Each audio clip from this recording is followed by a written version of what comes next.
Dr. Anthony Fauci's warning to lawmakers and the nation about the risks of reopening the country too quickly. Our senior congressional correspondent, Mary Bruce, has the latest from D.C. Good morning, Mary.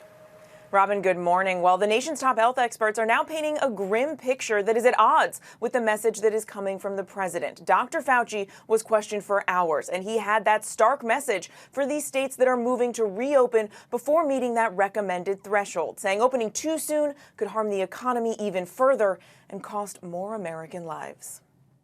As the president urges states to get back to work, the nation's top infectious disease expert is warning against reopening too soon. If you think that we have it completely under control, we don't. Testifying remotely from his modified quarantine, Dr. Anthony Fauci with a dire warning for states that are now easing restrictions before they see a decline in cases. There is a real risk that you will trigger an outbreak that you may not be able to control, which in fact, paradoxically, will set you back. Not only leading to some suffering and death that could be avoided, but could even set you back on the road to trying to get economic recovery. The president's son-in-law, senior advisor Jared Kushner, responding to Fauci's warning. There's risk to anything, but the president, carries the burden of the 30 million Americans who have lost their jobs. The president has been touting the country's achievements in testing. We have met the moment, and we have prevailed. But lawmakers in both parties say the level of testing falls short. We need dramatically more testing. What our country has done so far on testing is impressive, but not nearly enough.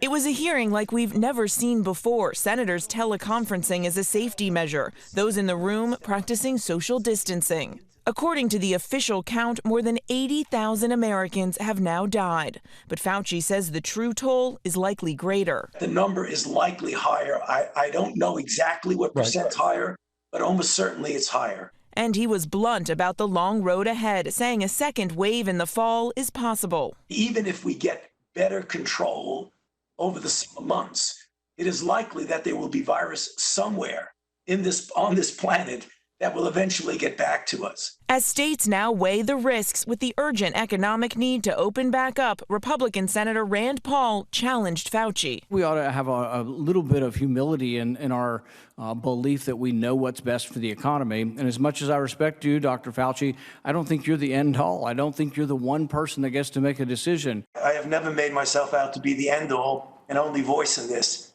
I'm a scientist, a physician, and a public health official. I give advice according to the best scientific evidence.